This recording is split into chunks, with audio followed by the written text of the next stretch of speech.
ইরানের ক্লাস্টার বোমায় কাঁপছে ইসরায়েল। উপসাগরীয় বিভিন্ন দেশ আক্রান্ত। স্থল অভিযানের হুঁশিয়ারির পর ভোল পাল্টালেন ট্রাম্প।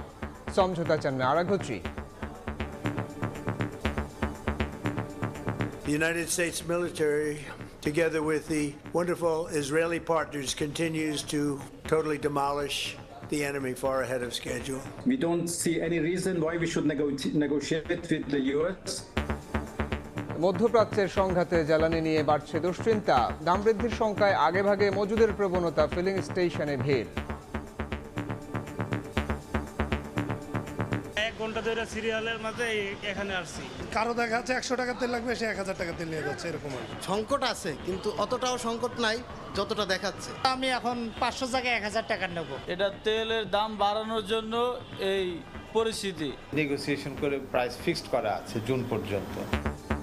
মন্ত্রী, প্রতিমন্ত্রী ও বিএনপির এমপিদের নিয়ে কর্মশালা উদ্বোধন প্রধানমন্ত্রীর। বিরোধী দল থেকে ডেপুটি স্পিকার পদের প্রস্তাব গ্রহণের আহ্বান স্বরাষ্ট্রমন্ত্রীর।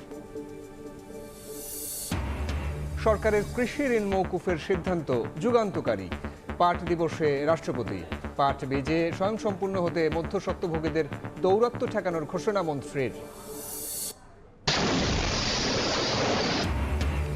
এবার রাজধানীর কামারপাড়ায় বাসায় ভয়াবহ বিস্ফোরণ। অন্তঃসত্ত্বা নারীসহ দগ্ধ 10। বার্ন ইনস্টিটিউটে ভর্তি। আশঙ্কাজনক 7। গ্যাস লাইন না থাকার দাবি মালিকের। প্রেস ইনস্টিটিউটের সভা সেমিনারের নামে অর্থ আত্মসাতের অভিযোগ। সাংবাদিকদের নামে ভুয়া ভাউচার, সই জালিয়াতি। ষড়যন্ত্র বলছেন মহাপরিচালক ফারুক ওয়াসিফ। এবং 13 বছরেও শুরু হয়নি ত্বকী হত্যার বিচার। আওয়ামী লীগ আমলে গুরুত্বপূর্ণ আলামত নষ্টের অভিযোগ। পরিবারের ক্ষোভ, এখনও বিচার পাওয়ার অপেক্ষা।